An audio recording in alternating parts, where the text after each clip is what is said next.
Isang napakagandang hapon po sa inyong lahat. Ako po si Donna at muli ninyo akong makakasama sa Tadhana TV, ang tahanan ng mga kwentong puso.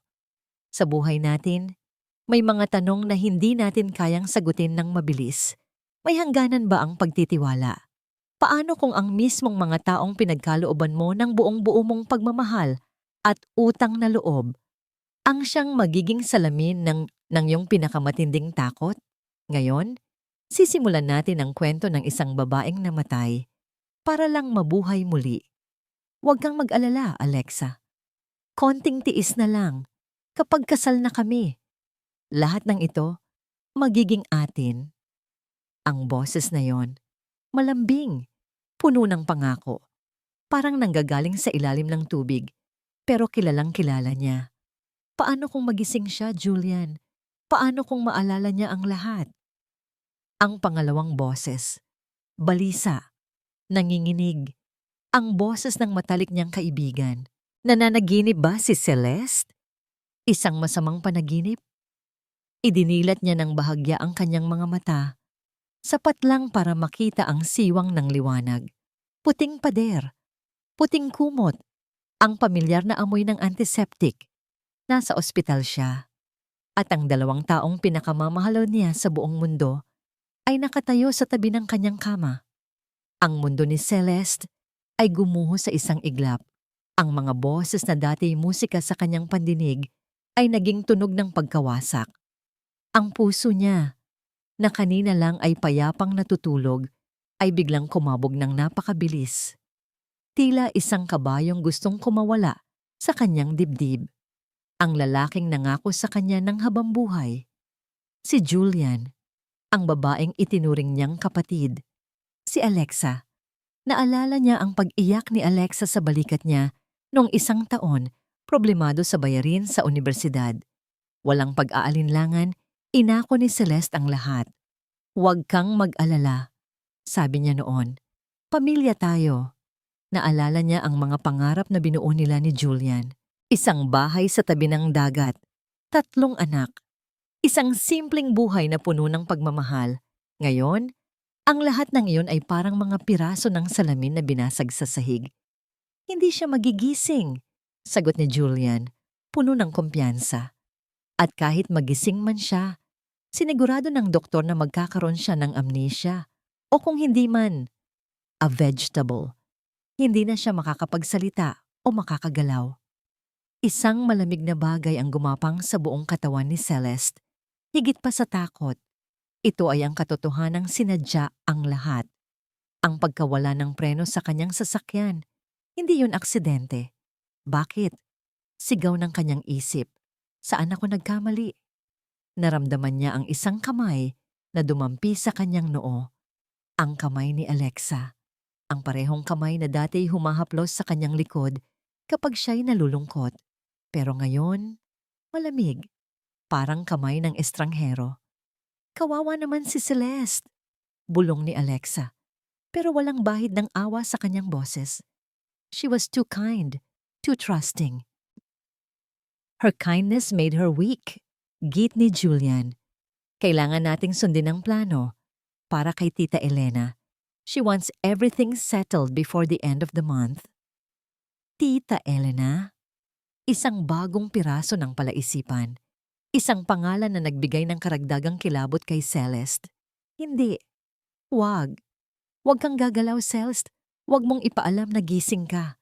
Sa ilalim ng malalamig na kumot, pinakiramdaman ni Celeste ang kanyang mga daliri. Sinubukan niyang igalaw. Walang nangyari. Sinubukan niyang ibuka ang kanyang bibig para sumigaw. Walang boses na lumabas. Ang katotohanan ay mas masahol pa sa kanilang inaakala. Hindi lang siya nagpapanggap. Talagang hindi niya maigalaw ang kanyang katawan. Pero ang isip niya ay buhay na buhay, gising na gising, at nasasaksihan ang pinakamatinding pagtataksil na posible. I have to go, sabi ni Julian. Aayusin ko na ang paglipat sa kanya pabalik sa mansyon.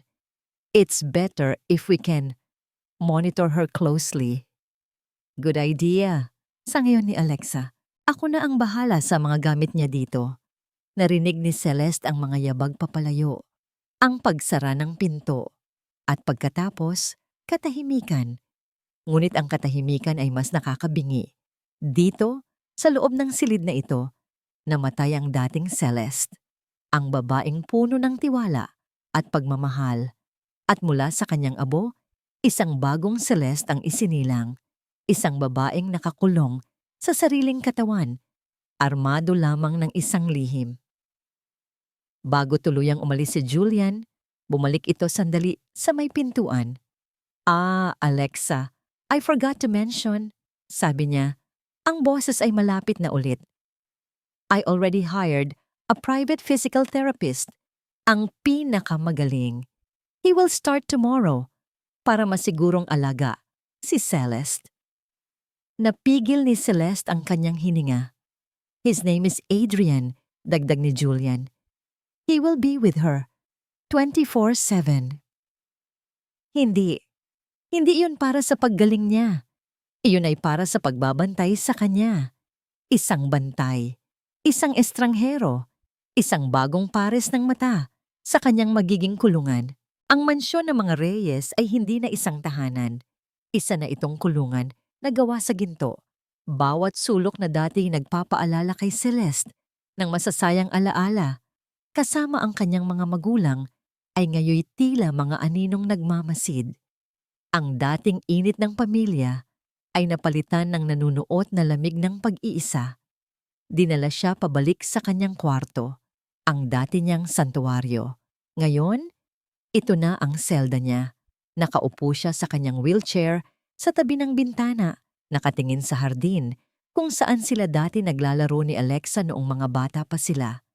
Mula sa salamin ng bintana, nakikita niya ang refleksyon ng kanyang sarili. Isang babaeng may blangkong mga mata, ang buhok ay nakatali lang ng simple. Mukha siyang manikang porselana na nabasag at pinilit lang idikit muli. Kumusta na ang pakiramdam mo, mahal ko? Dumating ang boses ni Julian mula sa kanyang likuran. Lumuhod ito sa harap niya. Hinawakan ang kanyang mga kamay. Ang mga kamay na yon, gusto ni Celeste na bawiin pero hindi niya kaya. Huwag kang mag-alala, gagaling ka rin. Andito lang ako. Andito lang kami ni Alexa para sa'yo, sabi nito. Habang si Alexa naman ay inaayos ang kumot sa kanyang mga binti. Ang kanilang pag-arte ay perpekto. Kung hindi lang niya narinig ang lahat sa ospital, marahil ay maniniwala siya. Marahil ay maiiyak siya sa pasasalamat. Ngunit ang tanging nararamdaman niya ngayon ay pagkasuklam. Isang nag-aapoy na galit na nakatago sa likod ng mga matang walang buhay. May kumatok sa pinto. Pasok, sabi ni Julian. Isang lalaki ang pumasok sa silid. Matangkad, balingkinitan ang pangangatawan, at nakasuot ng simpleng polo shirt at slacks. May dala itong itim na bag. Ang kanyang muka ay seryoso at ang kanyang mga mata, tila sinusuri ang bawat detalye ng kwarto. Ito na siguro siya, ang bantay. Good morning, Mr. Sandoval. This is my fiancée, Celestina Reyes. Pagpapakilala ni Julian, puno ng awtoridad. Tumango ang lalaki. Adrian po. Good morning, Ma'am Celeste.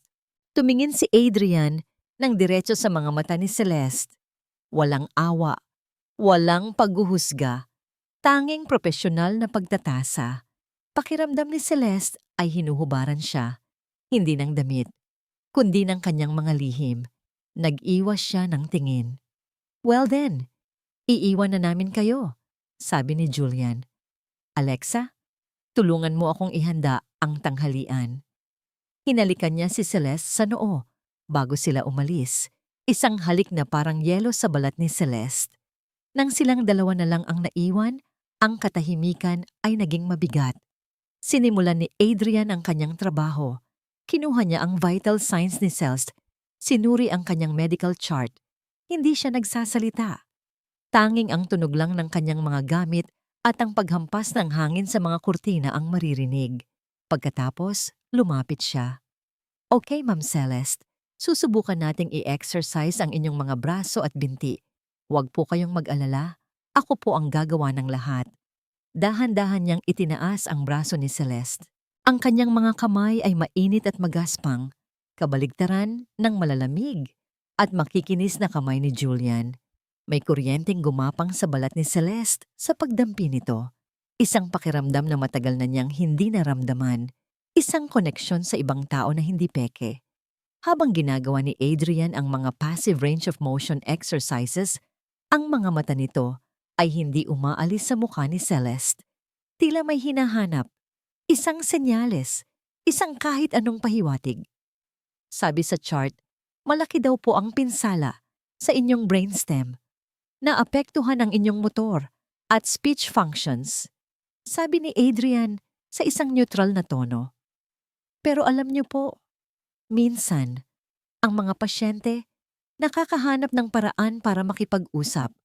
Napatigil sa paghinga si Celeste. Alam ba niya? May hinala ba siya? Kahit hindi nagsasalita ang pasyente, patuloy ni Adrian habang marahang iminamasahe ang mga daliri ni Celeste. Nangungusap ang mga mata. Sa isang sandali, nagtama ang kanilang mga paningin. Nakita ni Celeste sa mga mata ni Adrian ang isang bagay na hindi niya nakita kina Julian at Alexa, isang matalas na talino. Isang pag-uusisa na maaaring maging mapanganib o maaaring maging pag-asa. Dahil sa takot, siya ang unang umiwas. Ibinaling niya ang kanyang tingin pabalik sa hardin. Natapos ang session nang walang anumang nangyari. Inayos ni Adrian ang kanyang mga gamit at naghanda ng umalis. Magpapahinga na po muna kayo, ma'am. Babalik po ako bukas, sabi niya. Nang gabing iyon, sa kadiliman ng kanyang kwarto, sinubukan ni Celeste na muling utusan ang kanyang katawan. Galaw, daliri, galaw. Nag-focus siya, ginamit ang lahat ng natitirang lakas sa kanyang kalooban. At doon, isang bahagyang panginginig, isang halos hindi mapapansing paggalaw ng kanyang hintuturo, isang maliit na tagumpay, isang patunay na may kontrol pa siya. Isang maliit na apoy sa gitna ng kadiliman, na puno ng pag-asa ang kanyang puso. Ngunit ang pag-asang yun ay biglang naglaho. Ang pinto ng kanyang kwarto ay bumukas ng walang katok. Si Alexa. Pumasok ito. Dala-dala ang isang baso ng gatas sa isang tray. Ngunit hindi sa tray nakatingin si Celeste. Nakatingin siya sa mukha ni Alexa na nakatitig. Hindi sa kanya, kundi sa kanyang kamay. Ang kamay nakakagalaw lang.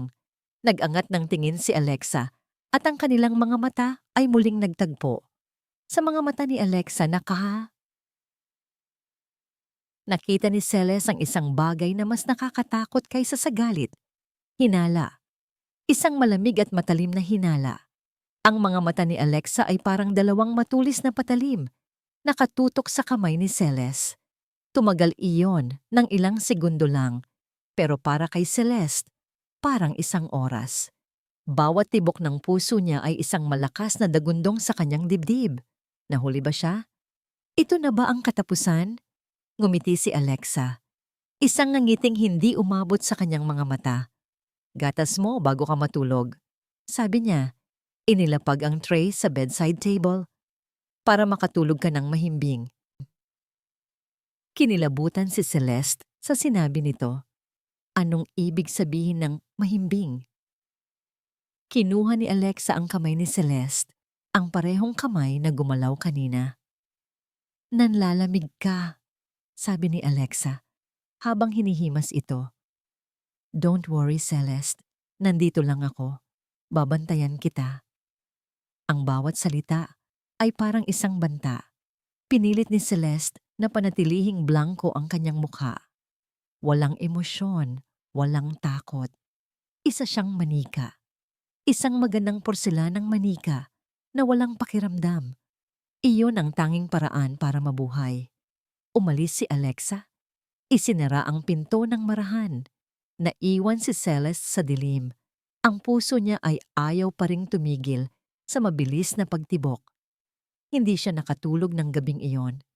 Ang bawat anino sa kanyang kwarto ay tila nagiging si Alexa na nagmamasid, naghihintay. Kinabukasan, mas naging masahol ang lahat. Si Alexa ay halos hindi na umalis sa kanyang tabi. Nagdadala ng pagkain, nag-aayos ng kanyang buhok, nagbabasa ng libro para sa kanya. Ang lahat ng ito ay ginagawa niya sa harap ni Adrian, na tahimik lang na nagmamasid habang ginagawa ang kanyang trabaho. Ang buong sitwasyon ay nakakasulasok. Isang perpektong dula ng pag-aalala at pagkakaibigan. Pero alam ni Celeste ang totoo. Binabantayan siya ni Alexa, hinihintay siyang magkamali ulit. Ang presensya ni Alexa ay nagpapahirap sa plano ni Celeste.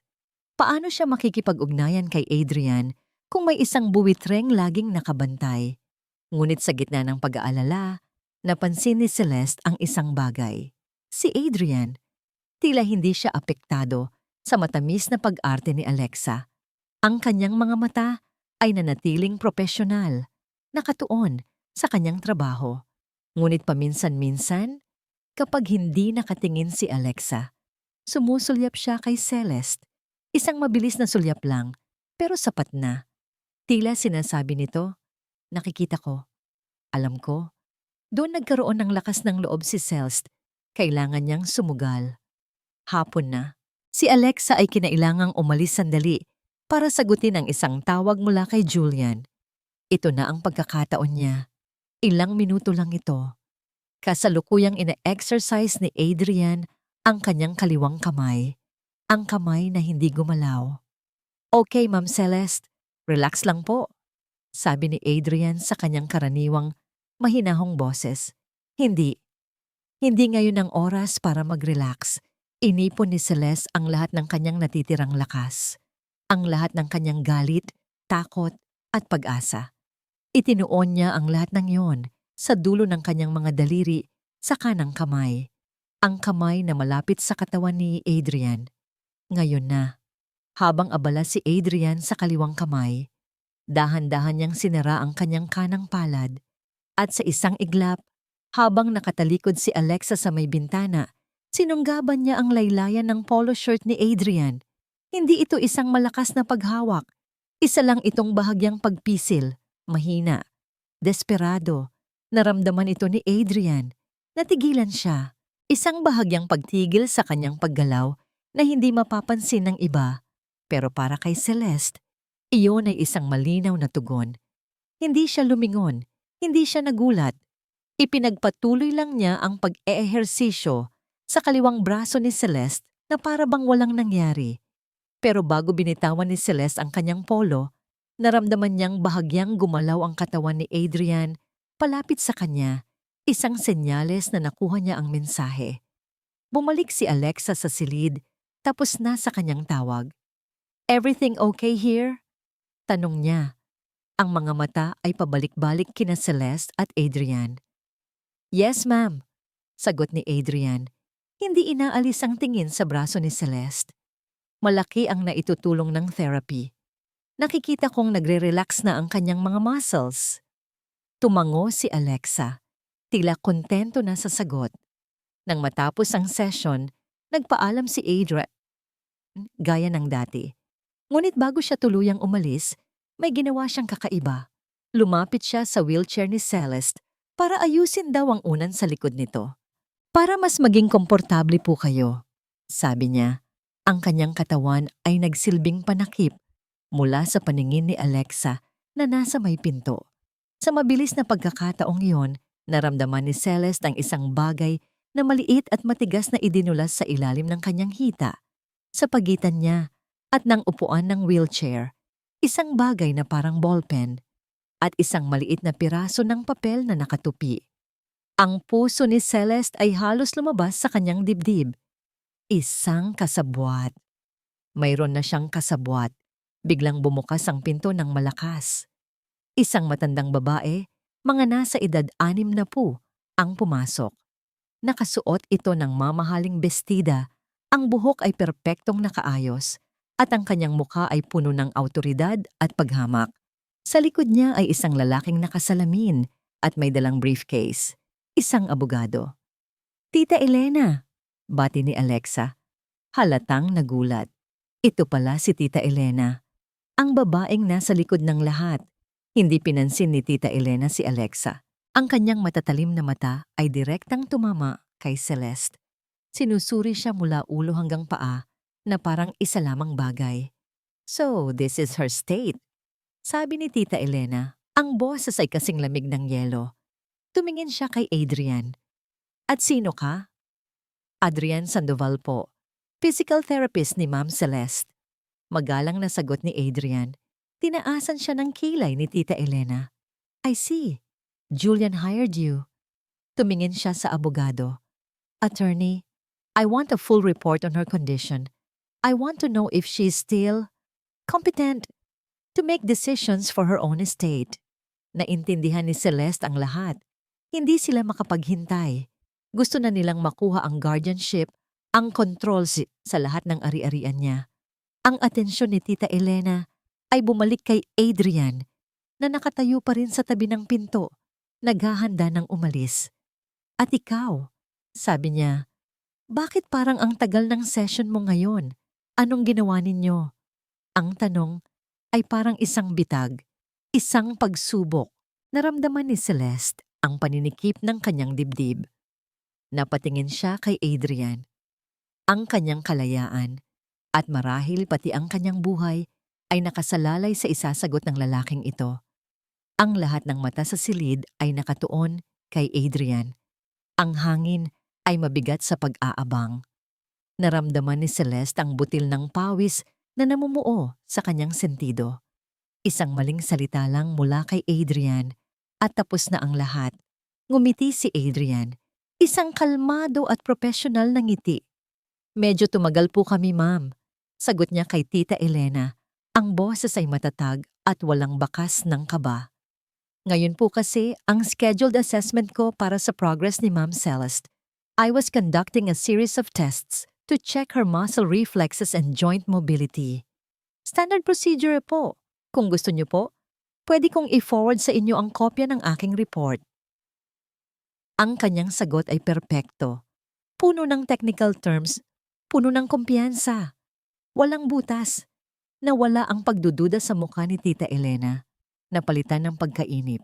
Halatang wala siyang interes sa mga medical na detalye. Fine, fine. Just do your job. Sabi niya, iwinawagayway ang kanyang kamay. Umalis ka na. Tumango si Adrian. Yes, ma'am. Nagbigay siya ng isang huling mabilis na sulyap kay Celeste bago tuluyang lumabas ng kwarto. Sa sulyap na yon, nakita ni Celeste ang isang pahiwatig. Mag-ingat ka. Naiwan si Celeste kasama ang mga buwitre, tinalakay ni Tita Elena at ng kanyang abogado ang mga legal na hakbang para sa guardianship. Si Alexa ay tahimik lang sa isang tabi pero ramdam ni Celeste ang mga mata nitong nakamasid pa rin sa kanya. Pakiramdam ni Celeste ay isa siyang piraso ng karne na pinag-aagawan. Ngunit sa ilalim ng lahat ng takot, may isang bagay na nagpapatibay sa kanya. Ang bigat ng panulat at papel na nakatago sa ilalim ng kanyang hita. Isang lihim na sandata.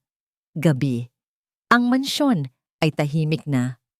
Alam ni Celeste na ito na ang pagkakataon niya. Ang pagod sa buong araw ay halos magpabagsak sa kanya. Ngunit kailangan niyang labanan ito. Gamit ang kanyang kanang kamay, ang tanging parte ng kanyang katawan na may kaunting kontrol, kinapa niya ang panulat at papel. Isang napakahirap na gawain. Ang bawat galaw ay nangangailangan ng buong konsentrasyon.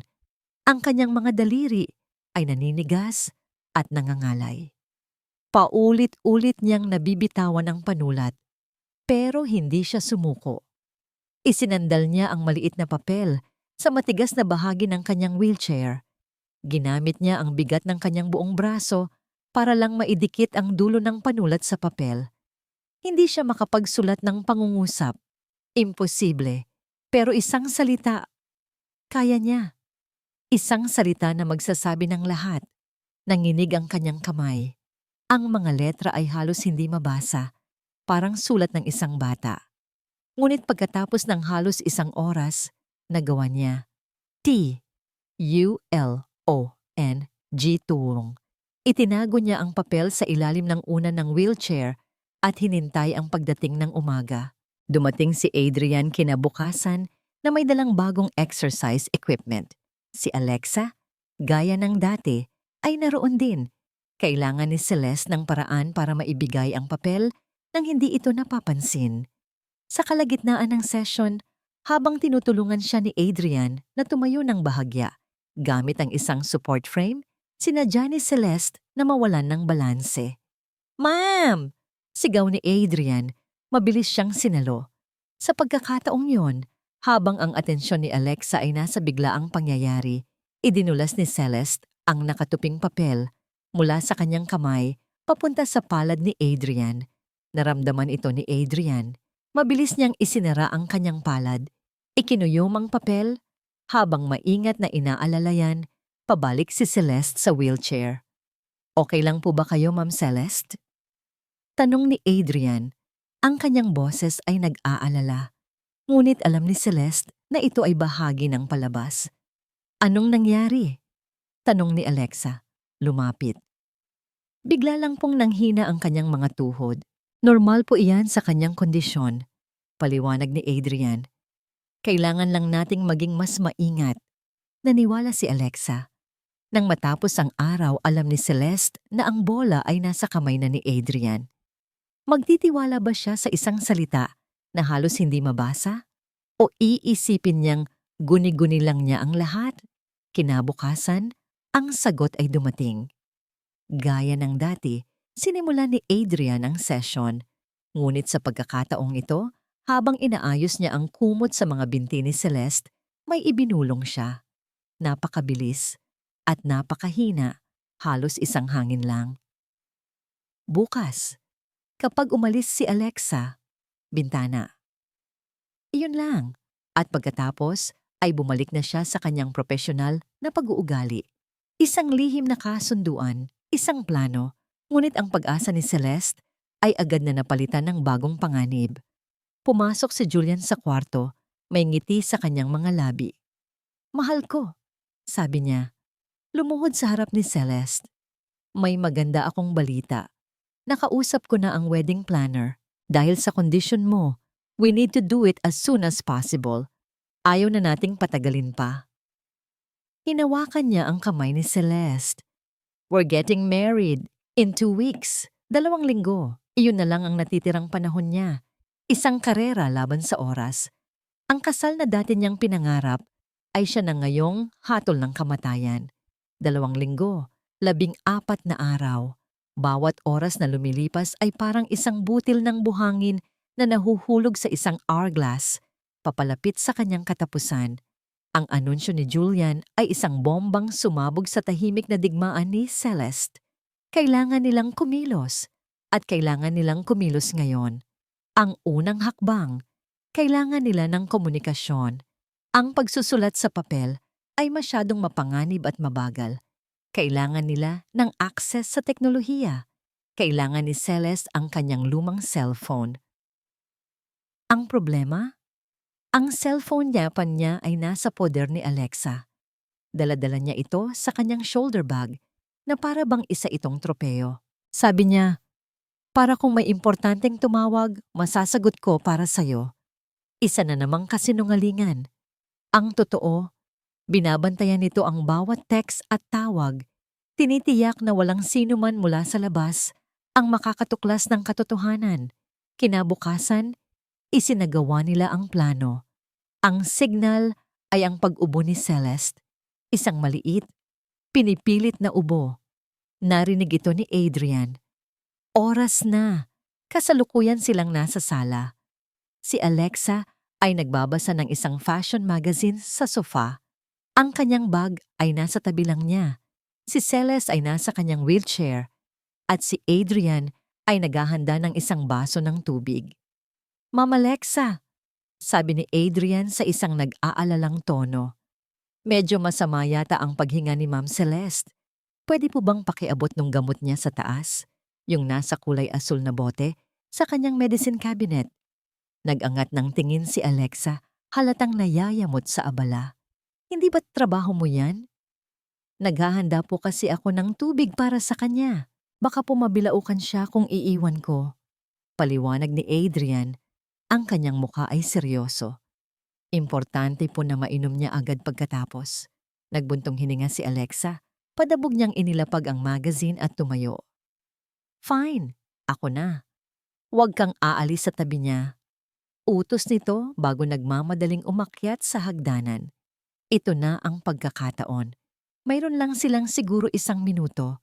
Mabilis na itinulak ni Adrian ang wheelchair ni Celeste palapit sa sofa, kung saan naroon ang bag ni Alexa. Ngayon na ma'am, bulong niya. Gamit ang kanyang nanginginig na kanang kamay, inabot ni Celeste ang bukas na bag. Ang kanyang mga daliri ay halos hindi sumusunod. Ang puso niya ay dumadagundong sa kanyang tainga. Ang bawat segundo ay parang isang paghampas ng martilyo. Nasaan na? Kinapa niya ang loob ng bag, wallet, pabango, suklay, at sa wakas, ang malamig at pamilyar na hugis ng kanyang cellphone. Hinila niya ito, ngunit sa kanyang paghila, sumabit ito sa sinulid ng lining ng bag. Hindi niya ito makuha. Narinig nila ang mga yabag ni Alexa pababa na ng hagdan. Ma'am, bilis, sabi ni Adrian. Ang boses ay mahina, ngunit apurahan. Sa huling sandali, sa tulak ng adrenaline, hinila ni Celeste ng buong lakas. Narinig niya ang bahagyang pagkapunit ng tela. Nakuha niya ang cellphone, ngunit saan niya ito itatago? Mabilis na nag-isip si Adrian. Itinuro niya ang espasyo sa ilalim ng upuan ng wheelchair, sa pagitan ng unan at ng metal na frame. Mabilis na isinuksok ni Celeste ang cellphone doon. Sakto. Pagbaba ni Alexa, nakita niya si Adrian na pinapainom ng tubig si Celeste. Walang anumang kahina-hinala. Oh, heto na, sabi ni Alexa. Iniabot ang bote ng gamot.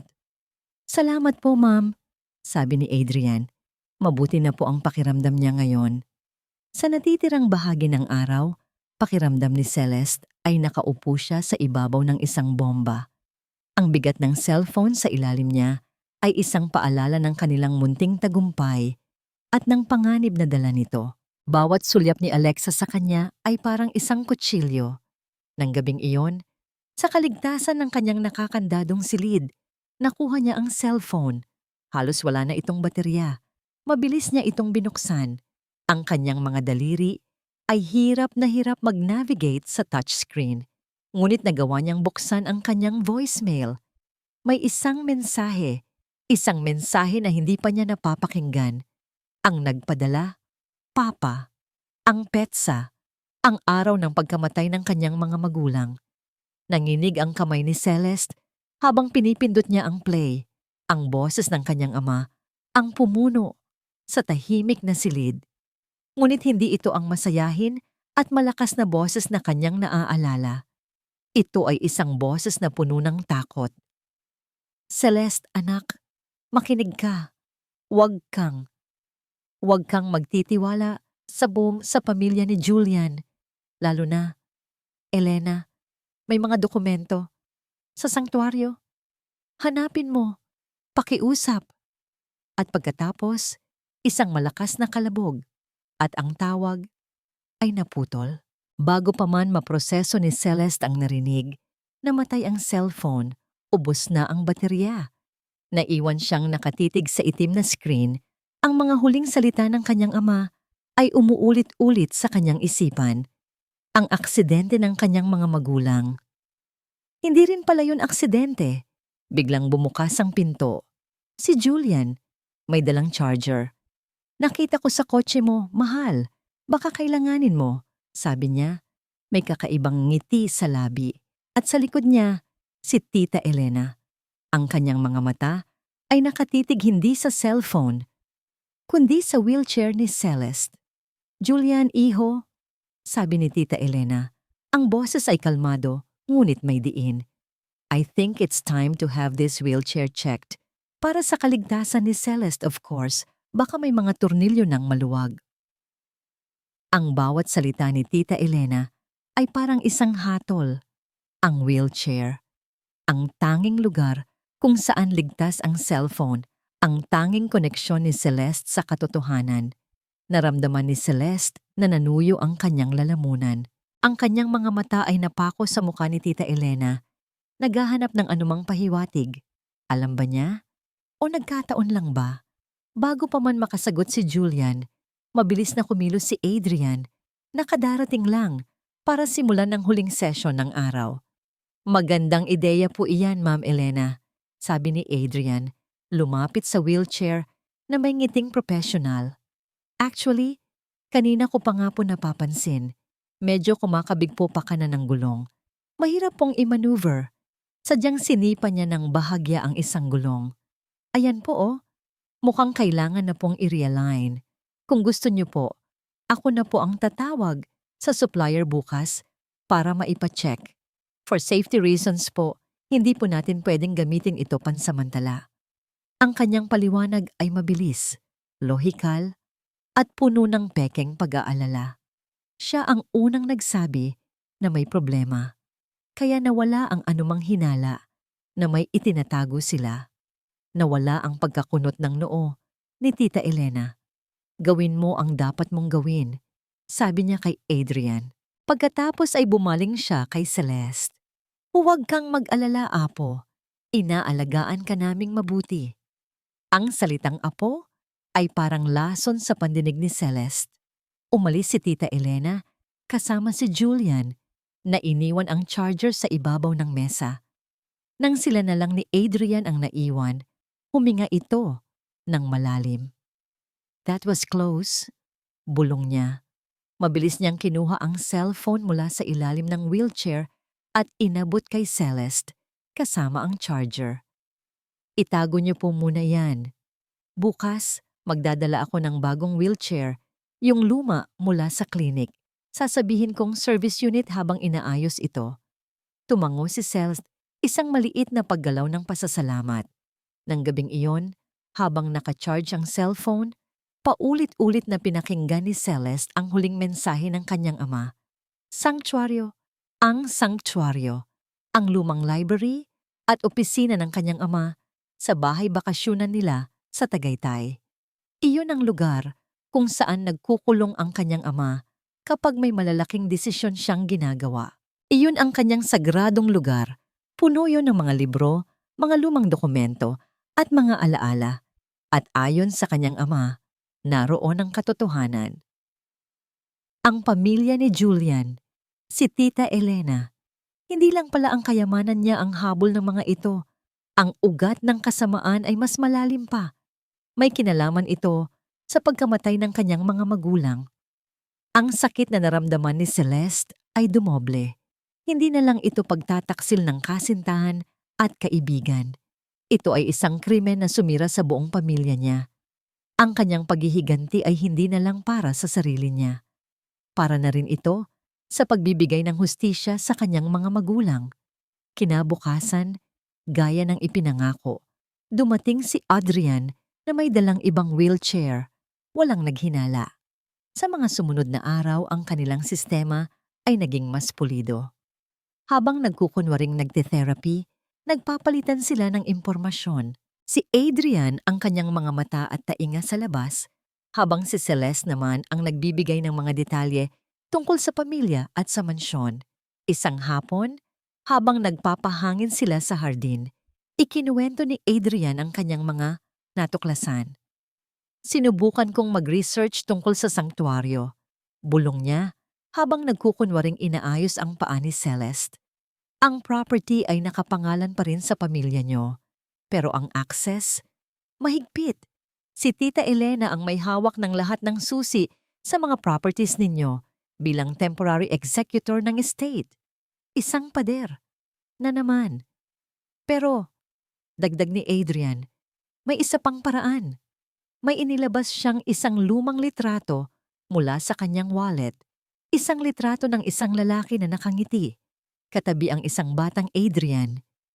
Siya'y si Mang Lando, ang dati ninyong hardinero at caretaker sa Tagaytay. Ninong ko po siya. Napatingin si Celeste kay Adrian, puno ng pagtataka. Hindi ko po sinabi sa inyo, pero dito po ako sa inyong hacienda lumaki. Ang tatay ko po ang dating katiwala ng papa niyo.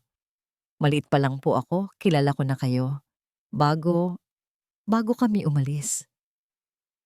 May lungkot sa kanyang boses. Ang lahat ay biglang nagkaroon ng koneksyon. Hindi lang pala isang estranghero si Adrian, isa siyang piraso ng nakaraan ni Celeste na bumalik.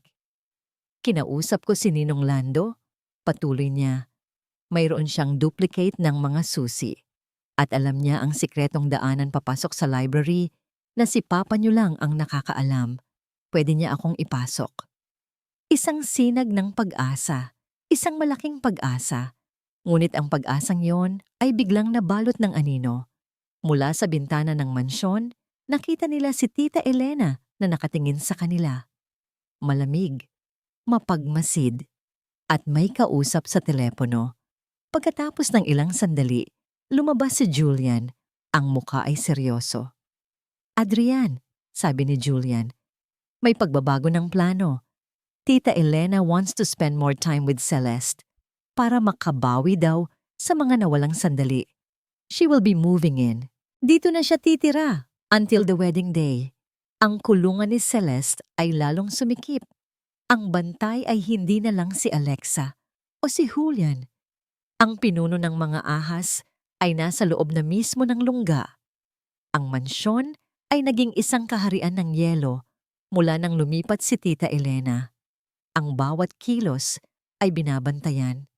Ang bawat salita ay tinitimbang. Ang hangin ay naging mabigat, puno ng hindi sinasabing mga banta. Kahit si Julian at Alexa ay tila mga alagad na takot magkamali sa harap ng kanilang reyna. Para kay Celeste, ang bawat araw ay isang pagsubok sa kanyang pagtitimpi. Kailangan niyang tiisin ang mga kamay ni Tita Elena na humahaplos sa kanyang buhok, ang mga ngiti nitong puno ng lason. Kailangan niyang magpanggap na manika habang ang babaeng pumatay sa kanyang mga magulang ay naghahari-harian sa sarili niyang pamamahay. Ang tanging sandali ng kanyang kalayaan ay ang isang oras na therapy session niya kasama si Adrian. Ngunit maging iyon ay nagbago.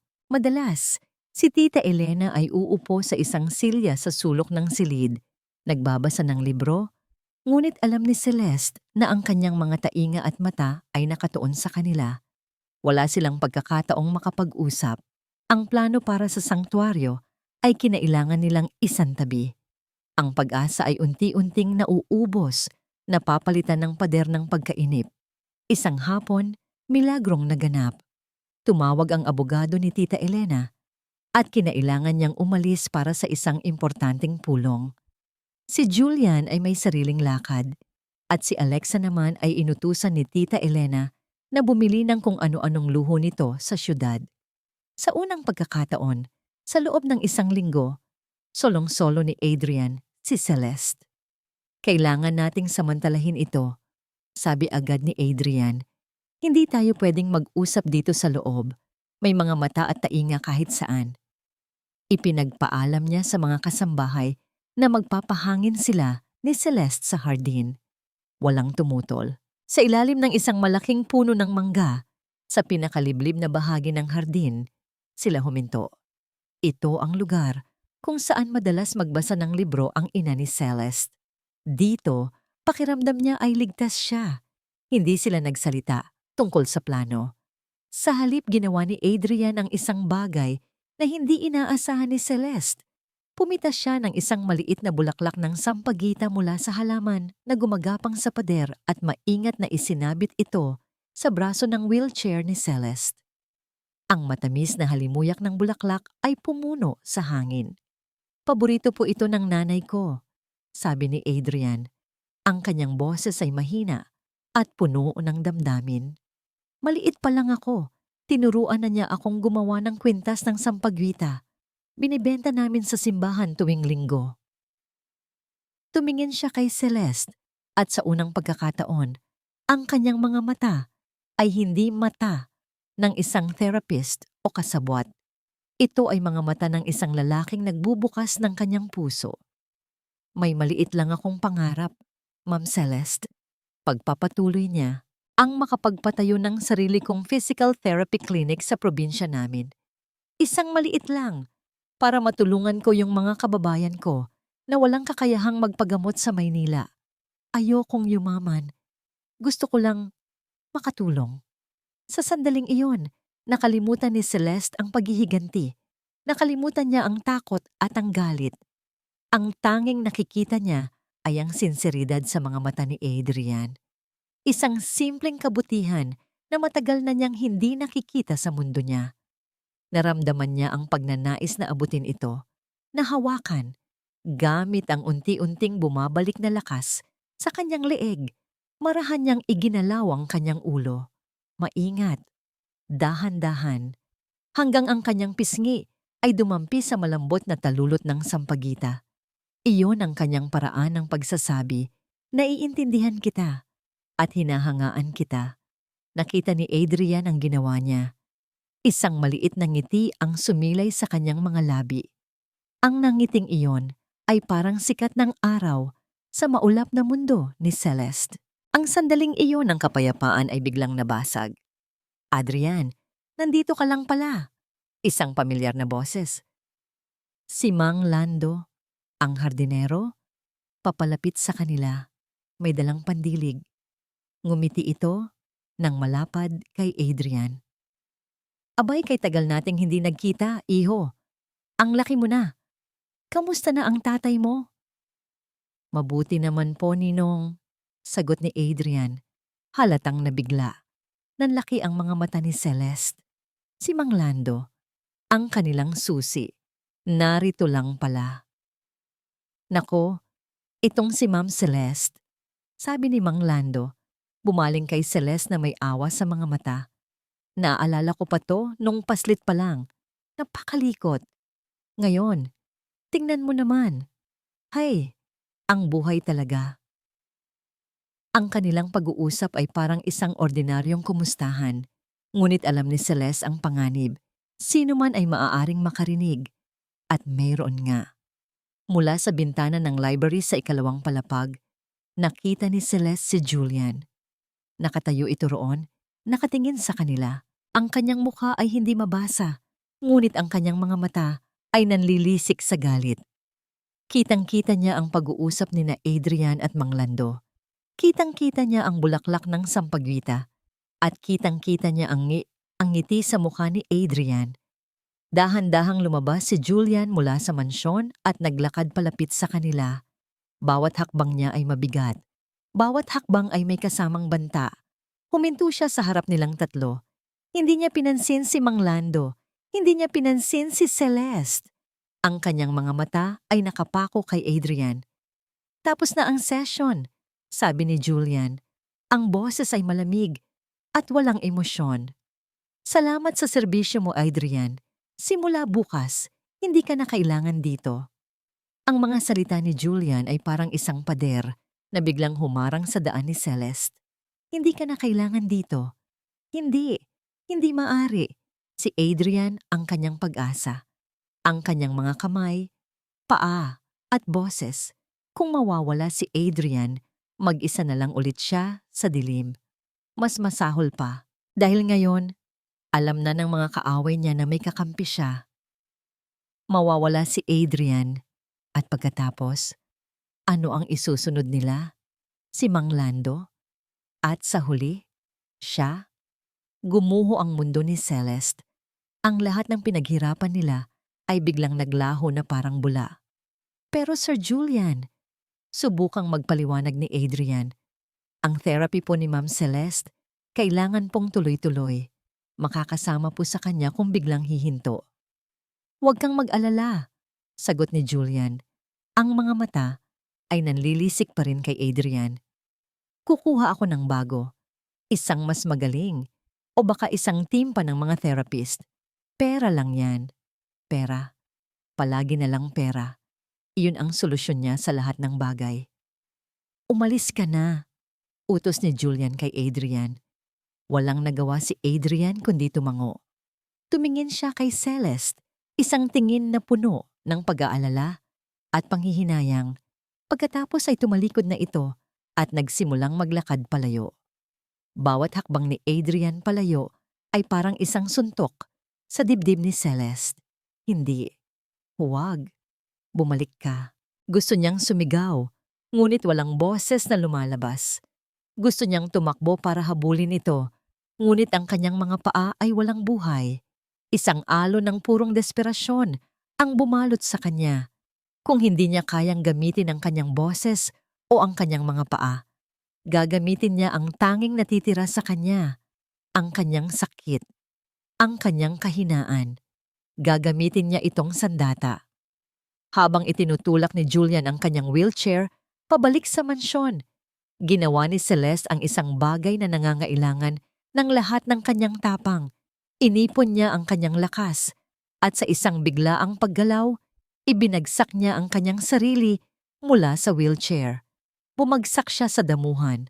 Malakas. Ang sakit ng pagbagsak ay totoo. Gumuhit sa kanyang tagiliran. Celeste! Sigaw ni Julian, puno ng gulat at takot. Lumuhod ito sa tabi niya. Anong nangyari sa'yo? Ngunit hindi pa tapos si Celeste. Sinimulan niyang panginginigin ang kanyang buong katawan. Isang marahas na panginginig. Nagkikisay-kisay siya habang ang mga mata niya ay itinitirik niya pataas. Isang perpektong pag-arte ng isang matinding seizure. Mula sa gilid ng kanyang mga mata, nakita niya ang mga kasambahay na naglalabasan. Ang mukha ay puno ng pag-aalala. Si Tita Elena at Alexa ay bumaba rin. Gulat na gulat. Anong nangyayari? Sigaw ni Tita Elena.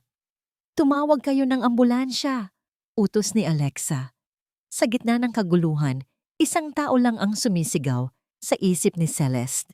Adrian, Adrian, tumingin ka, bumalik ka, at bumalik nga siya.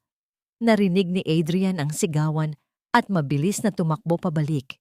Nang makita niya ang kalagayan ni Celeste, agad siyang kumilos. Huwag! Huwag niyo siyang gagalawin! Utos niya sa lahat. Ang boses ay puno ng awtoridad. Lumuhod siya sa tabi ni Celeste. Huminga po kayo, Ma'am Celeste. Makinig po kayo sa boses ko. Inhale, exhale. Ang kanyang pamilyar na boses, ang kanyang mahinahong presensya. Iyon ang kailangan ni Celeste. Dahan-dahan, pinahinto niya ang kanyang panginginig. Dahan-dahan, ibinalik niya sa normal ang kanyang mga mata. Humihingal siya. Hindi lang dahil sa pag-arte, kundi dahil sa tunay na pagod at takot. Tumingin siya kay Julian, sa mga mata nitong puno pa rin ng pag-aalala. Nang makita ni Adrian na kalmado na si Cels, tumayo siya at humarap kay Julian at Tita Elena. Ito po ang tinatawag na separation anxiety-induced seizure. Paliwanag niya, gumagawa ng isang medical na termino sa lugar mismo. Nasanay na po ang katawan at isip niya sa akin, sa aking boses, sa aking mga pamamaraan. Ang biglaang pagkawala ko po ay nag-trigger ng matinding stress sa kanya. Mapanganib po kung mauulit ito. Tumingin siya ng diretso kay Julian. Sir, sa ngalan po ng kaligtasan ni Ma'am Celeste, I strongly advise against changing her therapist at this critical stage. I cannot, in good conscience, leave her in this state. Natahimik ang lahat. Ang salita ni Adrian ay batas. Siya ang eksperto. At ang ebidensya, si Celeste na nakahandusay, tusay at mahina sa damuhan ay hindi matatawaran. Si Julian ay napatingin kay Tita Elena na para bang humihingi ng permiso.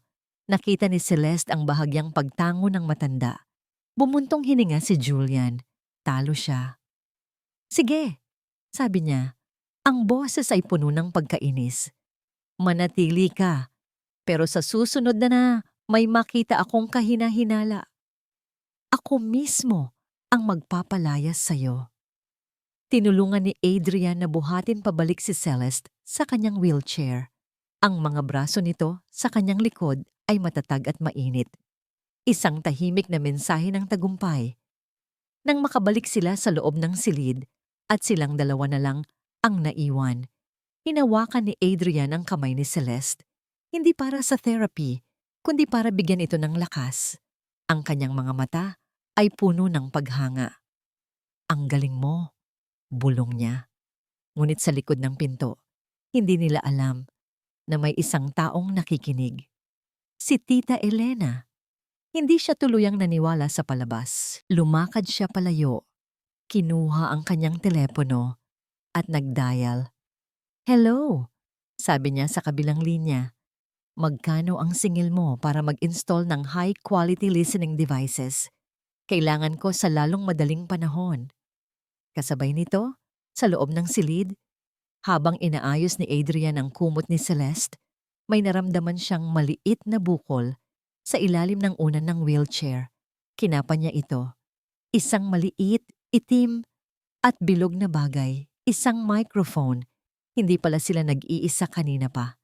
Ang pagkakatuklas sa maliit na microphone ay isang malamig na sampal ng katotohanan. Hindi lang sila binabantayan, pinakikinggan ang bawat hininga nila, bawat kaluskos. Ang kanilang munting tagumpay ay isa palang ilusyon. Si Tita Elena ay parang isang gagambang naghihintay lang sa kanyang sapot. Ipinakita ni Adrian ang maliit na device kay Celeste. Walang salitang namutawi sa pagitan nila, ngunit ang kanilang mga mata ay nag-usap. Alam na niya, o malapit na niyang malaman, hindi na sila ligtas sa mansyon. Ang tanging lugar na makakapagbigay sa kanila ng sandata ay ang sanktuaryo. At kailangan nilang makapunta roon bago pa mahuli ang lahat. Kinabukasan, isinagawa ni Adrian ang susunod na hakbang.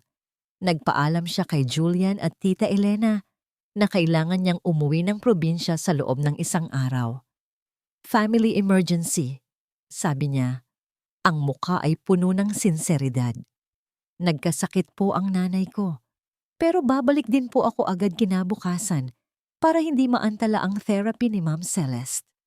Pumayag si Tita Elena, marahil dahil mas gusto nitong wala si Adrian sa paligid. Ito ang pagkakataon nila. Nang gabing iyon, sa tulong ng kadiliman, sinundo ni Mang Lando si Adrian malapit sa hasyenda. Dala ang isang maliit na backpack at isang flashlight, tinahak nila ang daan papuntang Tagaytay. Ang bahay bakasyunan ng mga Reyes ay nakatayo sa isang tahimik na lugar. Napapaligiran ng matataas na pader at mga lumang puno, tila natutulog at walang buhay. "Dito tayo," bulong ni Mang Lando. Itinuro ang isang maliit na pinto sa likod ng hardin na natatakpan ng mga baging. "Ito ang daanan ng mga hardinero. Tanging ang papa mo at ako lang ang nakakaalam na hindi ito nakakandado." Pumasok sila sa loob. Ang hangin ay amoy lupa at mga nalantang dahon. Tahimik nilang tinahak ang daan patungo sa likod ng bahay kung saan naroon ang pinto ng sanktuaryo. Gamit ang luma, ngunit matibay na susi, binuksan ni Mang Lando ang pinto. Isang amoy ng lumang papel at alikabok ang sumalubong kay Adrian. Ang sanktuaryo. Ang silid ay malaki. Ang mga pader ay napapalibutan ng mga estanteng puno ng libro mula sahig hanggang kisame. Sa gitna ay isang malaking mesa na gawa sa nara, kung saan nakakalat pa rin ang ilang mga papel na para bang bigla na lang iniwan ng ama ni Celeste. "Ano ang hinahanap natin, iho?" tanong ni Mang Lando. "Mga dokumento po, Ninong. Mga papeles na magpapatunay sa kasamaan ni Elena."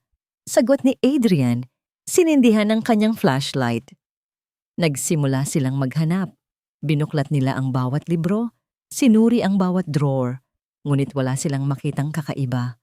Puro mga business ledgers, mga lumang kontrata, mga family albums. Lumipas ang 1 oras, 2 oras. Ang pag-asa ni Adrian ay unti-unting nauubos.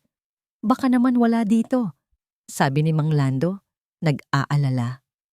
"Hindi po, Ninong. Sigurado ako." Giit ni Adrian, naalala ang desperadong boses ng ama ni Celeste. Napaupo siya sa silya sa likod ng mesa, napapagod. Ipinatong niya ang kanyang mga kamay sa mesa, at bigla, may naramdaman siyang kakaiba.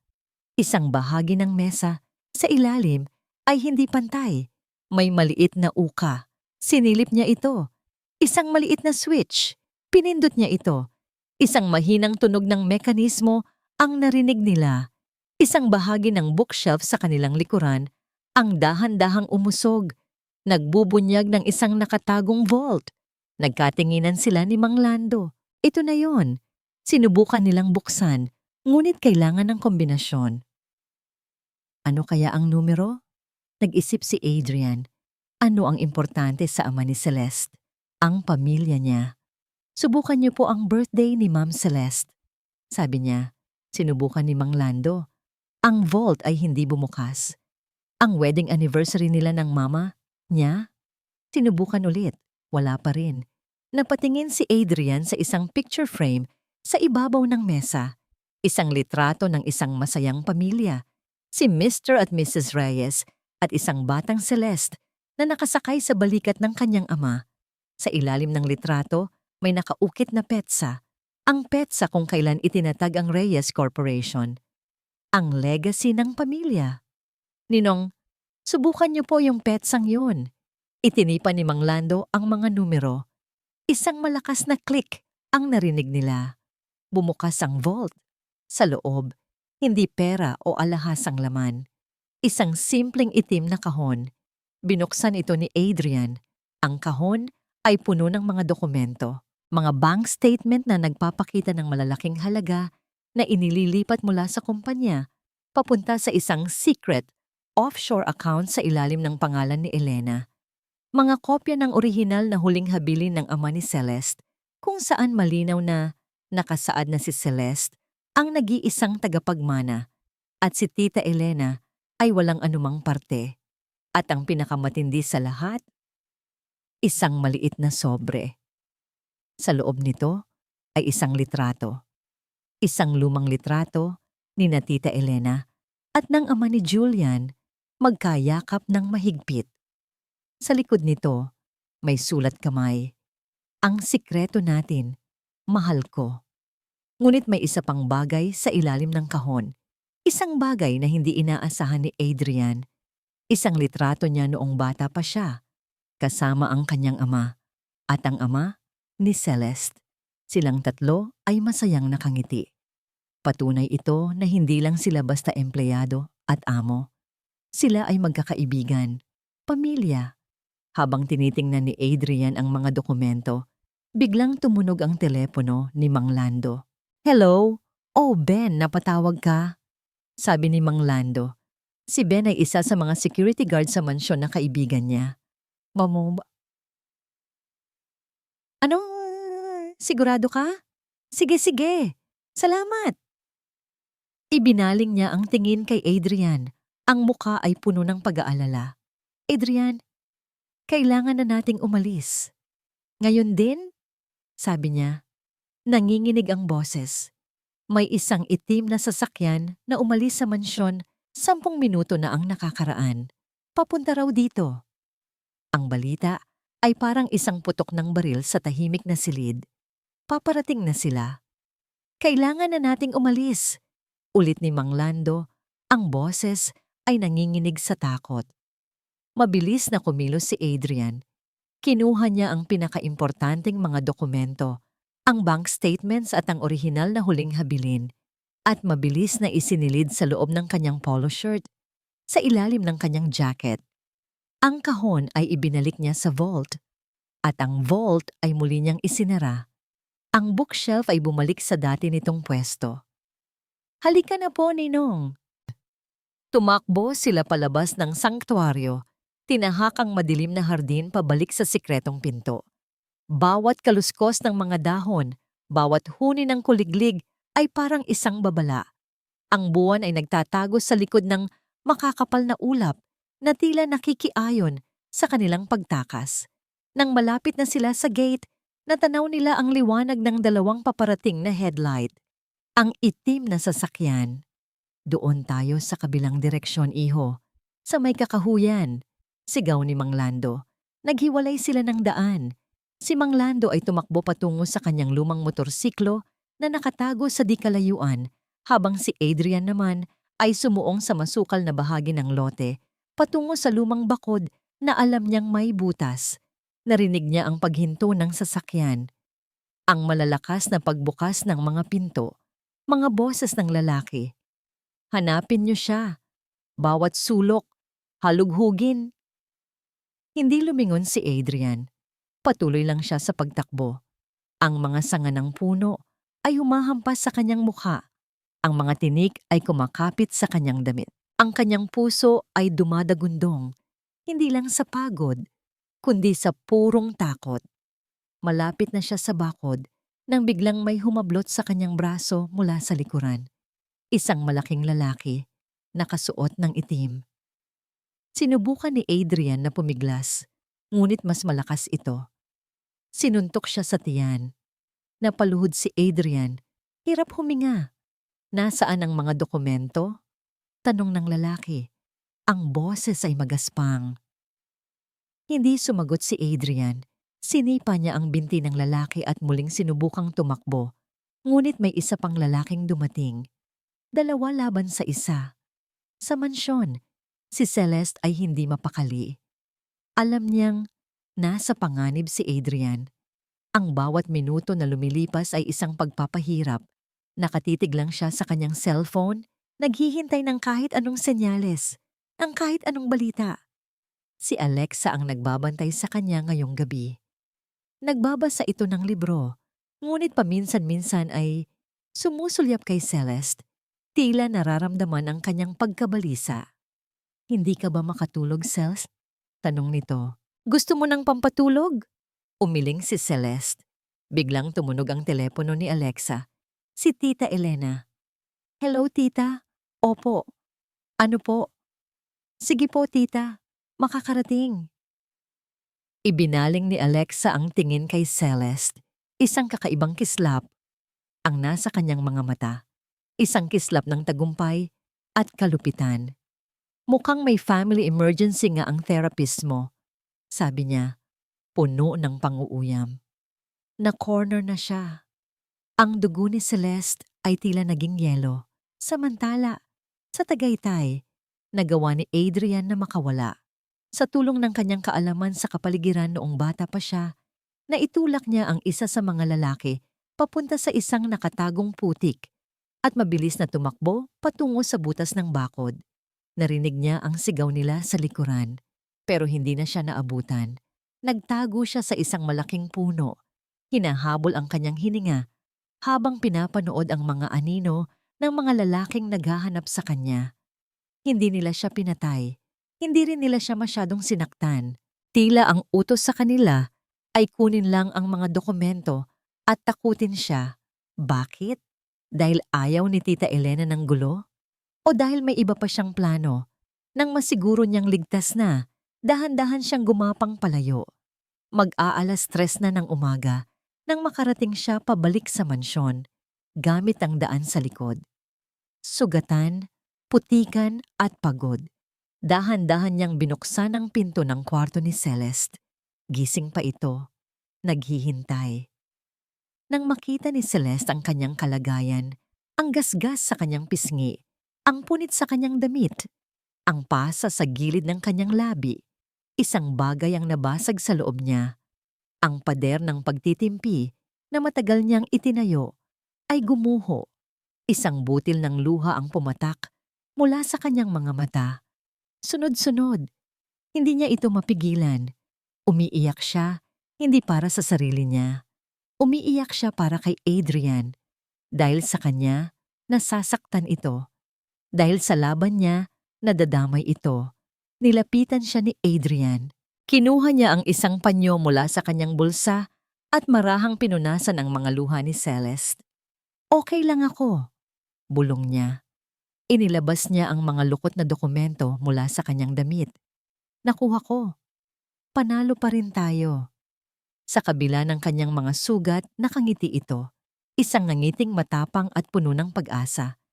At sa sandaling iyon, naramdaman ni Celeste ang isang bagay na mas malakas pa sa galit at takot, ang pagmamahal. Ngunit ang kanilang sandali ay muling pinutol. Bumukas ang pinto. Si Alexa. Nakatayo ito roon. May dalang tray. Sa ibabaw ng tray, may isang baso ng tubig at isang maliit na hiringgilya na may lamang likido. Ngumiti siya ng matamis, isang ngiting demonyo. Oras na para sa pampatulog mo, Celeste, sabi niya. Ang kanyan ang hiringgilya sa kamay ni Alexa ay kumikinang sa ilalim ng ilaw ng lampara. Isang maliit na patak ng lason ang namuo sa dulo ng karayom.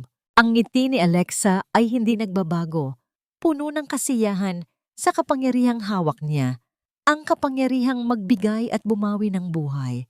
Napatayo si Celeste sa kanyang isip. Gusto niyang sumigaw, manlaban, itulak si Alexa palayo. Ngunit ang kanyang katawan ay nanatiling bilanggo ng wheelchair. Ang tanging nagawa niya ay manlaki ang mga mata sa purong takot. Ano yan, Alexa? Ang boses ni Adrian ay kalmado, ngunit may diin. Mabilis siyang humakbang sa pagitan ni Alexa at ng wheelchair ni Celeste. Nagsisilbing isang pader, isang panangga. Pampatulog, sagot ni Alexa. Hindi inaalis ang tingin kay Celeste. Inireseta ng doktor. Masyado na siyang stressed. Kailangan niya ng mahimbing na pahinga. Isang halatang kasinungalingan. Ako ang therapist niya, sabi ni Adrian. Ang kanyang tono ay nanatiling propesyonal, kahit ang kanyang mga kamao ay nakakuyom na sa kanyang tagiliran. Lahat ng gamot na ibinibigay sa kanya ay kailangang dumaan sa akin. Ipakita mo sa akin ang prescription. Natigilan si Alexa. Hindi na kailangan. Utos ito ni Tita Elena. Kung gayon, sabi ni Adrian, dahan-dahang inaabot ang hiringgilya. Ako na ang magtuturok sa kanya. Trabaho ko yan. Nag-alinlangan si Alexa. Ang utos ay malinaw. Patulugin si Celeste ng tuluyan. Ngunit hindi niya inaasahan na babalik si Adrian ng ganito kaaga. Ang plano ay gawin ito habang wala ang bantay. Sa pag-aalinlangan ni Alexa, mabilis na hinablot ni Adrian ang hiringgilya mula sa kamay nito. Ako na ang bahala dito, sabi niya. Tiningnan niya ang laman nito. At tatawagan ko ang doktor ngayon din para kumpirmahin ang dosage. Baka mali ang maibigay natin, lalo pa siyang mapahamak. Iyon ang nagpanalo sa sitwasyon, ang takot na masisi kung may mangyari. Huwag na, mabilis na sabi ni Alexa. Binawi ang hiringgilya. Ako na lang ang tatawag. Baka nga nagkamali ako ng kuha. Puno ng pagkainis, mabilis siyang tumalikod at lumabas ng kwarto. Dala-dala ang kanyang nabigong sandata. Nang magsara ang pinto, napabuntong hininga si Adrian. Humarap siya kay Celeste. Ang mukha ay seryoso. Wala na tayong oras, sabi niya. Hindi na sila maghihintay sa kasal. Gagawa't gagawa sila ng paraan para patahimikin ka. Kinuha niya ang kanyang cellphone. Kailangan na nating kumilos. Ngayon na ang huling gabi. Ginugol nila ang mga sumunod na oras sa paghahanda. Kinontak ni Adrian ang isang kaibigan niyang abogado, isang batang abogado na may prinsipyo at uhaw sa hustisya. Ipinaliwanag niya ang lahat. Ang mga dokumento, ang pagtatangka sa buhay ni Celeste, ang buong sitwasyon. Bukas ng gabi, sabi ni Adrian sa telepono habang si Celeste ay nakikinig sa bawat salita. Ang engagement party, iyon ang magiging entablado. Kailangan namin ng tulong mo at ng mga pulis. Habang si Adrian ay nakikipag-ugnayan sa labas, si Celeste naman ay may sariling laban sa loob. Kailangan niyang ihanda ang kanyang sarili, hindi lang sa pisikal, kundi sa emosyonal. Bukas, haharapin niya ang mga taong sumira sa kanya. Bukas, kailangan niyang magsalita. Pinilit niyang igalaw ang kanyang mga labi, bumuo ng mga salita sa hangin. Paulit-ulit, ang kanyang mga kalamnan ay nangangalay, ngunit hindi siya tumigil. Nang matapos ang tawag, nilapitan siya ni Adrian. Lumuhod ito sa harap niya, kapantay ng kanyang mga mata. Handa ka na ba? Tanong din niya. Tumango si Celeste. Hinawakan ni Adrian ang kanyang kamay. Ang init nito ay nagbigay sa kanya ng lakas. Bukas, sabi ni Adrian, ang kanyang boses ay puno ng pangako. Bukas, magiging malaya ka na. Ang kanilang mga mata ay nagtagpo. Sa gitna ng panganib at kawalan ng kasiguraduhan, may isang bagay na malinaw. Ang kanilang nararamdaman para sa isa't isa. Hindi ito kailangang sabihin, ito ay nararamdaman. Bago umalis si Adrian para makipagkita sa abogado, Tumigil siya sa may pinto. May isang sorpresa pa ako para sa kanila bukas, sabi niya. May bahid ng ngiti. Isang surprise witness. Siguradong hindi nila inaasahan. Hindi na siya nagpaliwanag pa. Naiwan si Celeste na mag-isa. Dahan-dahan niyang itinulak ang kanyang wheelchair papunta sa harap ng salamin. Tiningnan niya ang kanyang refleksyon. Ang babaeng nakatingin pabalik ay payat, maputla, at may bakas ng takot sa mga mata. Ito ang Celeste na kanilang nilikha. Isang biktima. Ipinikit niya ang kanyang mga mata. Huminga siya ng malalim. Para kay Mama, para kay Papa, para kay Adrian, at para sa akin. Nang imulat niyang muli ang kanyang mga mata, ibang Celeste na ang nakatingin pabalik. Ang takot ay napalitan ng determinasyon. Ang kalungkutan ay napalitan ng nag-aapoy na galit. Ang mga mata niya ay matalim, malamig, nakahanda. Ang huling gabi ng kanyang pagpapanggap ay nagsimula na.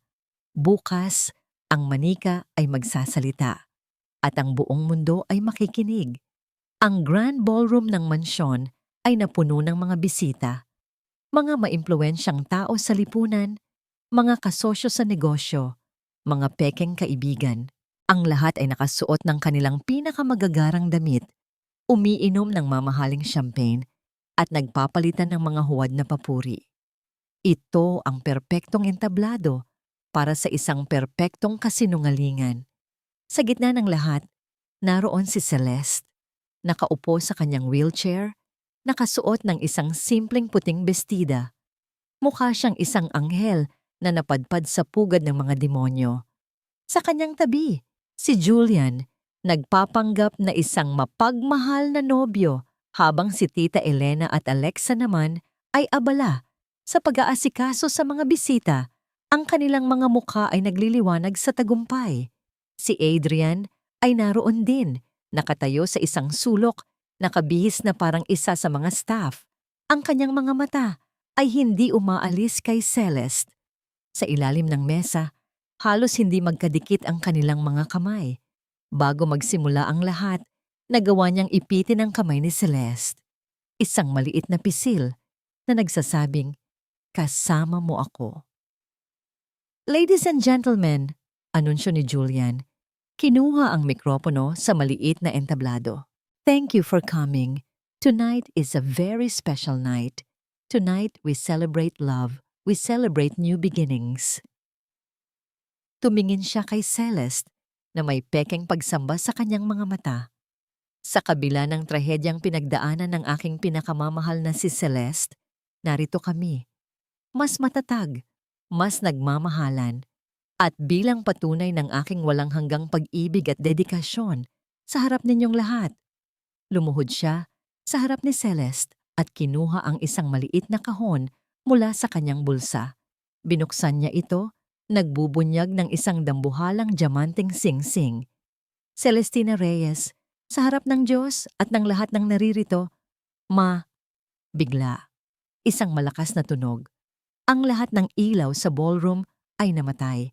Nagkaroon ng bulungan at pagkakagulo mula sa mga bisita. Anong nangyayari? Brownout ba? Ngunit hindi ito brownout. Pagkatapos ng ilang segundo, isang ilaw ang muling sumindi. Hindi ang mga chandelier, kundi ang malaking projector screen sa likod ng entablado na dapat sana ay magpapakita ng mga litrato ni na Julian at Celeste. Sa screen, isang video ang nagsimulang umandar. Walang tunog sa una, isang pamilyar na silid ng ospital. At pagkatapos, 2 tao ang lumitaw. Si Julian at si Alexa. Nag-uusap. Mula sa isang speaker na nakatago, ang kanilang mga boses ay umalingaw sa buong ballroom. "Huwag kang mag-alala, Alexa. Konting tiis na lang. Kapag kasal na kami, lahat ng ito magiging atin.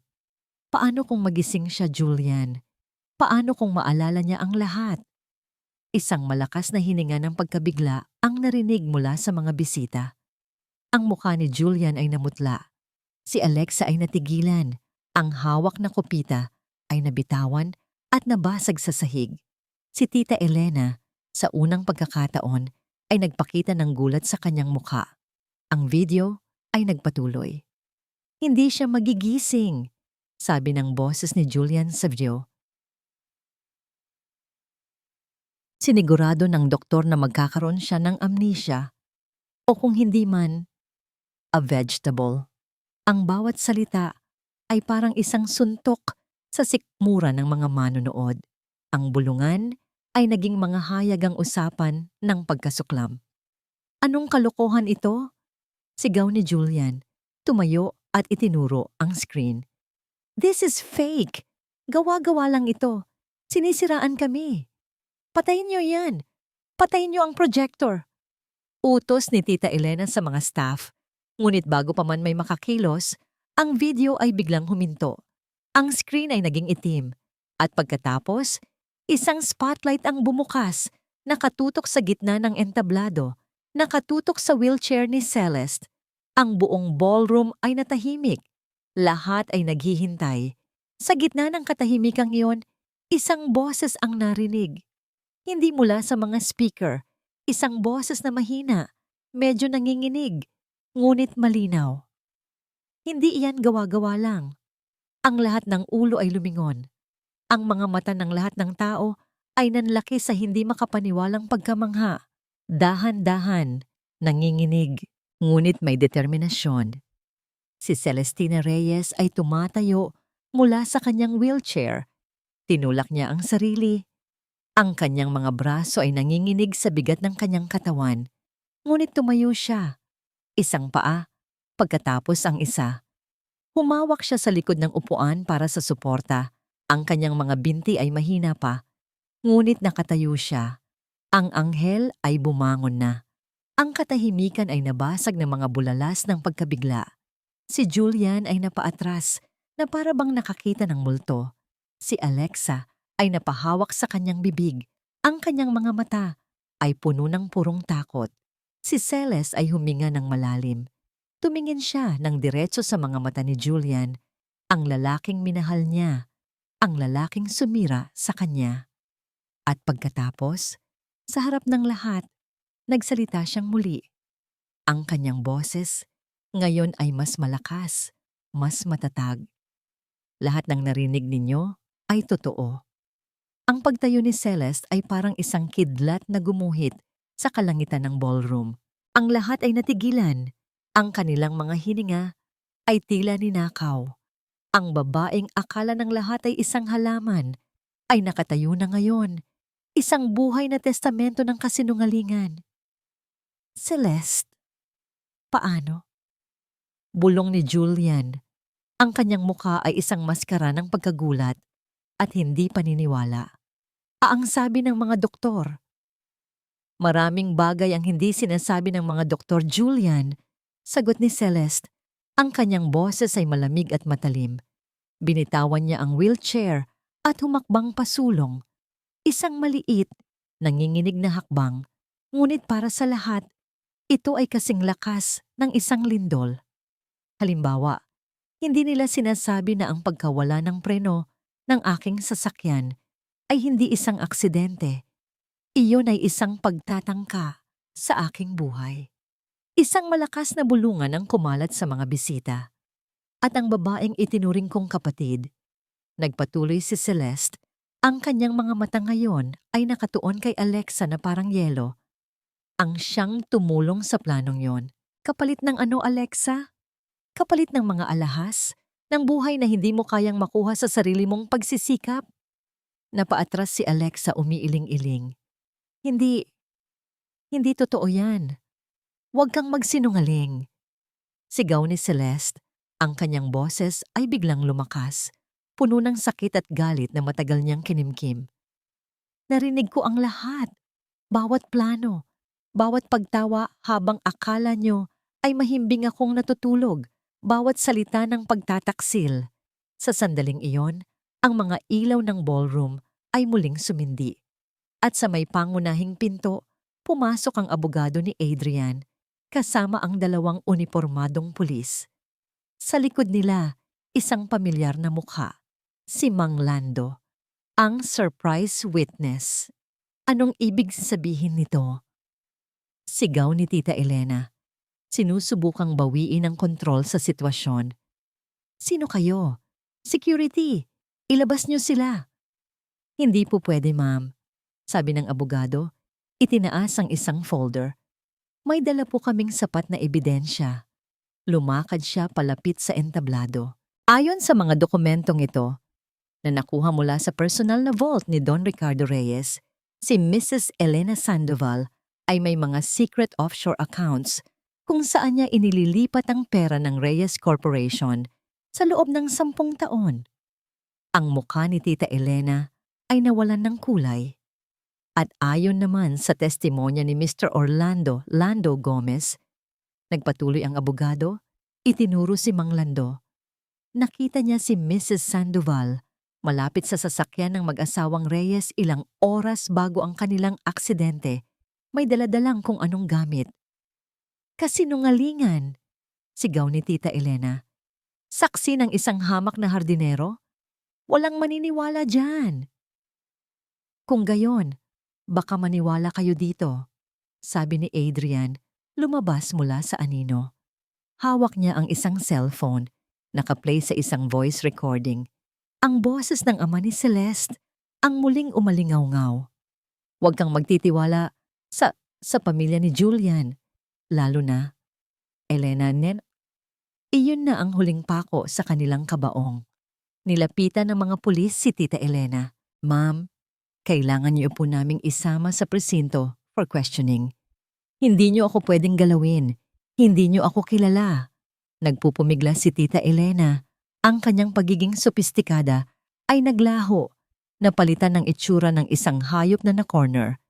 Habang kinukuha si Tita Elena, nilapitan ng isang pulis si Julian at si Alexa. Kayo rin po.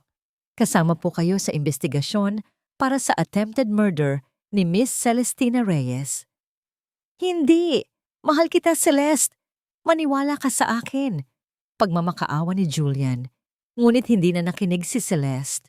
Tumingin siya sa kanila, sa lalaking minahal niya, sa babaeng tinuring niyang kapatid, sa matandang babaeng naging anino ng kasamaan sa buhay niya, habang sila ay kinakaladkad palayo.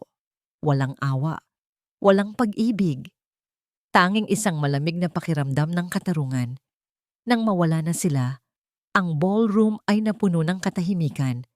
Ang mga bisita ay hindi alam ang gagawin. Sa wakas, pagkatapos ng lahat ng nangyari, naramdaman ni Celeste ang pagod. Ang lakas na dala ng galit ay biglang nawala. Ang kanyang mga binti ay nanghina. Bago pa siya bumagsak, may 2 malakas na braso ang sumalo sa kanya. Si Adrian, niyakap niya ito. Isinubsob niya ang kanyang mukha sa dibdib nito. At doon, sa gitna ng nagulong selebrasyon, sa harap ng daan-daang pares ng mata, umiyak siya. Hindi dahil sa sakit o galit, kundi dahil sa wakas. Malaya na siya. Tapos na, bulong ni Adrian sa kanyang buhok. Tapos na ang lahat. Tumingala si Cels, ang mukha ay basang-basa ng luha at tumingin sa mga mata ni Adrian, ang mga matang unang nakakita sa kanya, ang mga matang nagbigay sa kanya ng pag-asa. Sa gitna ng gulo, sa gitna ng paghuhusga ng mundo, nakita niya ang kanyang tahanan. Lumipas ang ilang linggo.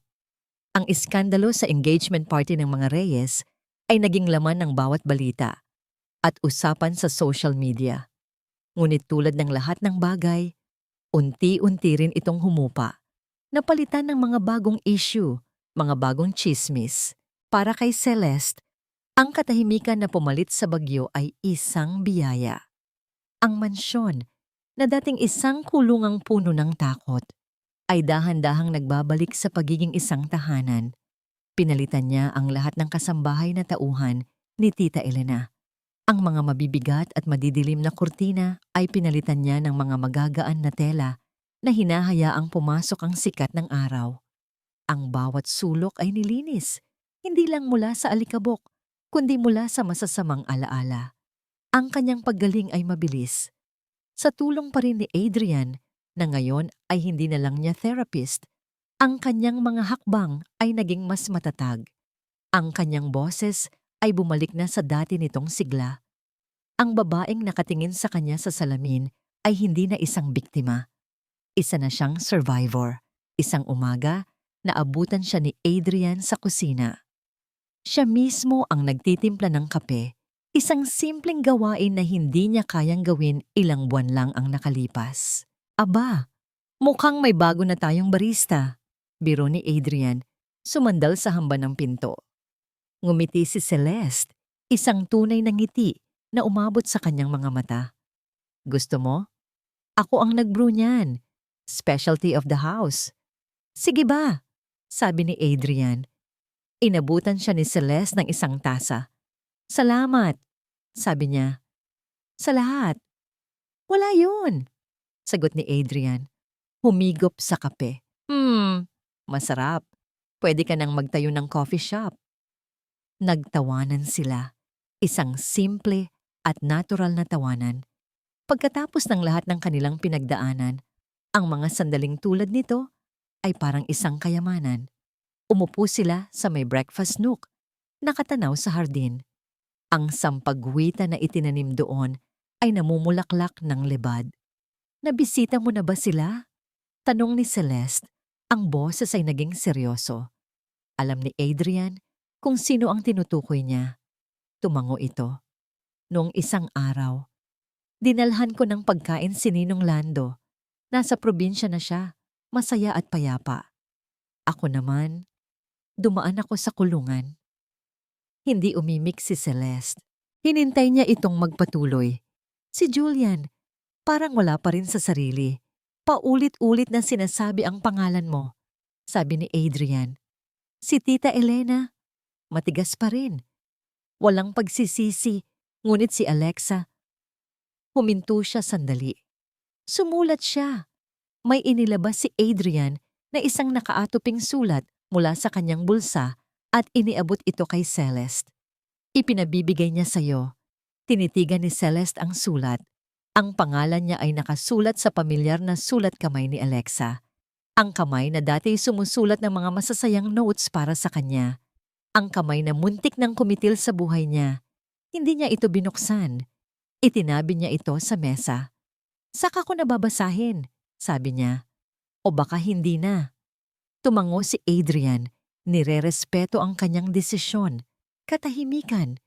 Ngunit hindi ito isang mabigat na katahimikan. Ito ay isang payapang katahimikan. Ano na ang plano mo ngayon? Tanong ni Adrian, ang parehong tanong na binitawan niya noong gabing iyon sa hardin. Tumingin si Celeste sa labas ng bintana. Ang mga ibon ay naghahabulan sa mga sanga ng puno ng mangga. Ang mundo ay nagpapatuloy. Ibebenta ko ang karamihan sa mga ari-arian, sabi niya. Ang mga kumpanya, ang mga lupain. Masyadong malaki. Masyadong komplikado. Ang kailangan ko lang ay simpleng buhay. Tumingin siya kay Adrian. Ititira ko ang bahay na ito. Ito ang alaala ni na Mama at Papa. At gagamitin ko ang isang bahagi ng pera para itayo ang pangarap ng isang mabuting tao na kilala ko. Nagulat si Adrian. Anong pangarap? Isang maliit na physical therapy clinic sa probinsya. Sabi ni Celeste, may ngiti sa kanyang mga labi. Para makatulong sa mga kababayan niya. Hindi nakapagsalita si Adrian. Ang kanyang mga mata ay nag-umpisang mamasa-masa. Celeste, huwag kang mag-alala. Hindi ito charity. Dagdag ni Celeste. Investment ito. At ang magiging partner ko, kailangang laging nandyan para siguraduhing tumutubo ang investment ko. Baka kailanganin niya pang tumira malapit sa akin. Naintindihan ni Adrian ang ibig niyang sabihin. Ang alok ay hindi lang tungkol sa isang klinik. Ito ay isang alok ng isang buhay na magkasama. Hindi ko pa alam ang lahat ng detalye ng plano ko, Adrian. Pag-amin ni Celeste, inaabot ang kamay nito sa ibabaw ng mesa. Pero isa lang ang sigurado ako. Hinawakan ni Adrian ang kanyang kamay. Gusto ko, kasama ka. Lumipas ang isang taon. Ang lumang mansyon ng mga Reyes ay nagbago na. Hindi na ito isang simbolo ng kayamanan o kapangyarihan, kundi isang tahimik na kanlungan. Ang mga pader ay pininturahan ng mas matingkad na kulay, ang hardin ay mas masigla at ang bawat sulok ay puno ng buhay. Ang silid na dating kulungan ni Celeste ay ngayoy isang maluwag at maliwanag na opisina para sa kanyang bagong advocacy, isang foundation para sa mga biktima ng pang-aabuso at pagtataksil sa pamilya na pinangalanang Reyes Legacy of Trust. Si Celestina Reyes, ang dating manika na walang boses, ay naging isang tinig para sa mga walang boses. Ang sulat ni Alexa ay nanatiling nakatuping-tupi sa isang drawer. Hindi na ito binasa ni Celeste. Hindi dahil sa galit, kundi dahil nauunawaan na niya. Ang pagpapatawad ay hindi na kailangan pang basahin o sabihin. Ito ay isang desisyon na ginawa niya sa kanyang puso. Hindi para kay Alexa, kundi para sa kanyang sarili. Ang pagpapatawad ay hindi paglimot sa sakit, kundi pagpili na hindi na ito ang magdikta sa kanyang kinabukasan. Ang klinik ni Adrian sa probinsya ay matagumpay. Ang Celestina Reyes Wellness Center ay nagsisilbi sa mga mahihirap, nagbibigay ng pag-asa at paggaling. At gaya ng investment partner na kasunduan nila, si Adrian ay madalas na nasa mansyon, nagbibigay ng therapy kay Celeste at gumagawa ng mga plano para sa foundation. Isang hapon, naabutan ni Adrian si Celeste sa hardin. Nakaupo sa isang bangko, hindi sa wheelchair. Nakapikit ito, hinahayaan ang sikat ng araw na humaplos sa kanyang mukha. Hawak nito ang isang sariwang kwintas ng sampagwita. Nilapitan siya ni Adrian dahan-dahan. Umupo ito sa tabi niya. Mukhang masarap ang simoy ng hangin. Bulong niya. Masarap, sagot ni Celeste. Idinilat ang kanyang mga mata. Masarap ang lahat. Tumingin siya sa malawak na hardin, sa mga puno na matagal nang saksi sa kanyang paghihirap at ngayon ay saksi rin sa kanyang kapayapaan. Naalala mo ang sinabi ko noon? Tanong ni Celeste, tiningnan si Adrian. Na hindi ko alam ang plano ko? Ngumiti si Adrian. Naalala ko. Ngayon, alam ko na. Sabi ni Celeste. Ang plano ko ay ang bawat araw na gumising ako na malaya. Ang bawat araw na maramdaman kong ligtas ako sa sarili kong tahanan. Ang bawat araw na alam kong may saysay ang aking buhay. Tumingin siya kay Adrian. Ang kanyang mga mata ay puno ng pagmamahal. At ang bawat araw na alam kong kasama kita. Hinawakan ni Adrian ang kanyang kamay. Pinisili ito ng marahan. Magkasama tayo. Ang mga sugat ni Celeste ay naghilom. Hindi na ito nagdurugo. Sa halip, ito ay naging mga pilat. Mga pilat na nagpapaalala sa kanya ng kanyang lakas, ng kanyang pagtitiis, at ng kanyang pananampalataya. Ang kanyang paglalakbay mula sa pagkabilanggo tungo sa kalayaan ay hindi lamang isang paghahanap ng hustisya, kundi isang pagtuklas sa tunay na kahulugan ng pag-ibig, pagtitiwala, at pagpapatawad. Nang gabing iyon, habang ang buwan ay sumisikat sa mansyon, magkatabi silang nakatayo sa balkonahe, tanaw ang mga bituin. Wala silang sinasabi, ngunit ang kanilang katahimikan ay puno ng pangako. Ang pagtataksil ay hindi nakasira sa kanya. Sa halip, ito ang naghulma sa kanya. Ang buhay, bulong ni Celeste, ay parang sampagwita. Minsan, kailangan mong durugin ang mga bulaklak para lumabas ang tunay na halimuyak. Minsan, kailangan mong masaktan para malaman ang tunay na halaga ng kapayapaan. Hinapit siya ni Adrian palapit. Ang init ng kanyang katawan ay nagbigay sa kanya ng kapanatagan. Ang tadhana, sabi ni Adrian, hinalikan ang kanyang buhok, ay hindi ang pupuntahan mo. Ito ay ang tatahakin mong daan. Kasama ang taong mahal mo.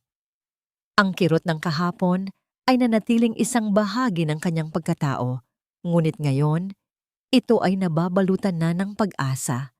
Dahil sa pag-ibig, sa tapang, at sa kakayahang magpatawad, natagpuan ni Celeste ang tunay niyang tadhana. Ang tadhana ng isang pusong malaya, nagmamahal, at matatag.